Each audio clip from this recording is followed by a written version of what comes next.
తెలంగాణ రాష్ట్రంలో ఉన్నటువంటి BRS party ఎమ్మెల్యేలను 26 మందిని చేర్చుకొని మొత్తం సీఏ వాళ్ళకి సంబంధించినటువంటి ఎల్పీనే విలీనం చేసుకుంటామంటున్నారు వనపర్తి ఎమ్మెల్యే మెగారెడ్డి. అసలు ఆ మాట ఎందుకు అనాల్సి వచ్చింది? నిరంజన్ రెడ్డి పైన కూడా కీలకమైనటువంటి కామెంట్స్ అయితే చేస్తూ ఉన్నారు.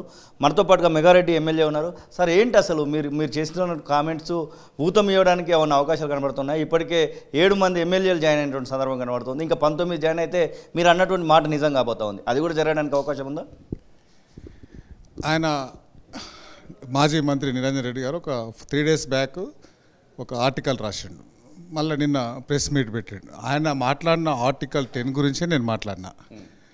అంటే ఆయన చట్టం గురించి, రాజ్యాంగం గురించి, దాని గురించి మాట్లాడాడు. సో 2 పర్యాయాలు దాదాపు 60 మంది ఎమ్మెల్సీలు కావచ్చు, అన్ని పార్టీల ఎమ్మెల్యేలు కావచ్చు, టీడీపీ కావచ్చు, కాంగ్రెస్ కావచ్చు, మీరు చేంజ్ చేసుకొని 2/3 చేసుకొని విలీనం చేసినట్లు మీరు ప్రకటించలేదా? అప్పుడు మీకు రాజ్యాంగం గుర్తు రాలేదా? సో నేను కూడా అదే చెప్పిన. ఈరోజు ఆల్రెడీ 7 నుంచి 8 మంది మా సీఎం గారిని, మా కాంగ్రెస్ పార్టీని, మా అభివృద్ధిని చూసి వస్తూ ఉన్నారు. నీ కోరిక త్వరలోనే తీరుస్తాం. 2/3 మెజార్టీ వస్తే ఆ లెజిస్లేటివ్ పార్టీ దీనిలో విలీనం అయితే చట్టం మాకు తెలుసు, తొందరలోనే ఆ గిఫ్ట్ ఇస్తామని చెప్పిన నేను. ఇప్పుడు మీరు చెప్తున్నటువంటి మాటలు, దాంతోపాటుగా వస్తున్నటువంటి ఎమ్మెల్యేలను చూస్తూ ఉంటే మీ అంచనా ప్రకారము ఇంకెవరైనా రావచ్చు అనేటువంటి భావన కలుగుతూ ఉందో? జిహెచ్ఎంసీ పరిధిలో చాలా ఎక్కువ మంది కనబడతా ఉన్నారు ఎమ్మెల్యేలు, అలాగే వివిధ జిల్లాలలో కూడా కనబడతా ఉన్నారు. ఎమ్మెల్యేల పరిస్థితి ఎలా ఉండబోతున్నారు? చాలామంది మీరు చూస్తున్నారు కదా, మూమెంట్ చూస్తున్నారు కదా.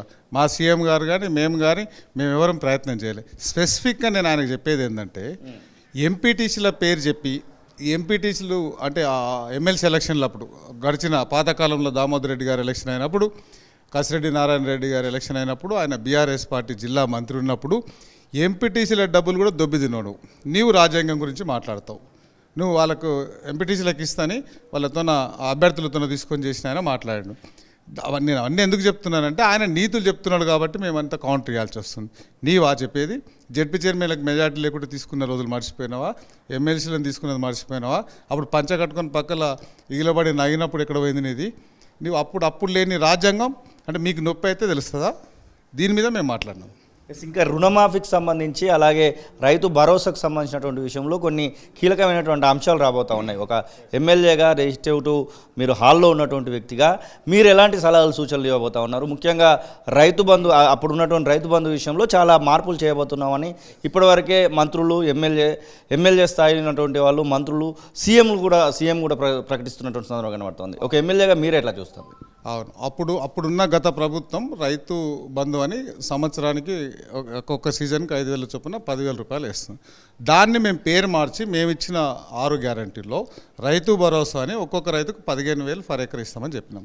దానికి మా డిప్యూటీ సీఎం గారు, ఫైనాన్స్ మినిస్టర్ గారు ఆయన ఆధ్వర్యంలో సబ్ కమిటీ వేసి దాని మీద అన్నీ చేస్తున్నాం. దానిలో ఓన్లీ స్పెసిఫిక్ ఏఈఓలకు ఇన్స్ట్రక్షన్ ఇచ్చిన మా గవర్నమెంట్, అక్కడున్న గవర్నమెంట్ కలెక్టర్ గారికి ఇన్స్ట్రక్షన్ ఇచ్చున్నారు. ఏమి ఇచ్చున్నాం?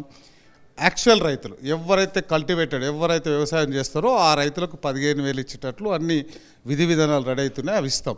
ఈయన నిరంజన్ రెడ్డి ఏమంటారంటే 2 సీజన్లే మీరు ఇవ్వలే, 2 సీజన్లే మీరు ఇవ్వంటారు. 6 నెలలే 2 సీజన్లు వస్తాయా? అసలు మనిషేనా? తెలివి ఉందా? 2 సీజన్లు ఎట్లా వస్తాయి? రబీ ఖరీఫ్ 6 నెలలు వస్తాయా? అయినా కూడా మేము అప్పుడు వాళ్ళు కంటిన్యూ చేసిన 10,000 ప్రతి ఎకరాకి ఇచ్చినాం, ఏం పెండింగ్ లేదు. అది మేము చెప్తున్నాం. అసలైన తొలి వెలుగు. ఫాలో వాట్సాప్ @తొలి వెలుగు official.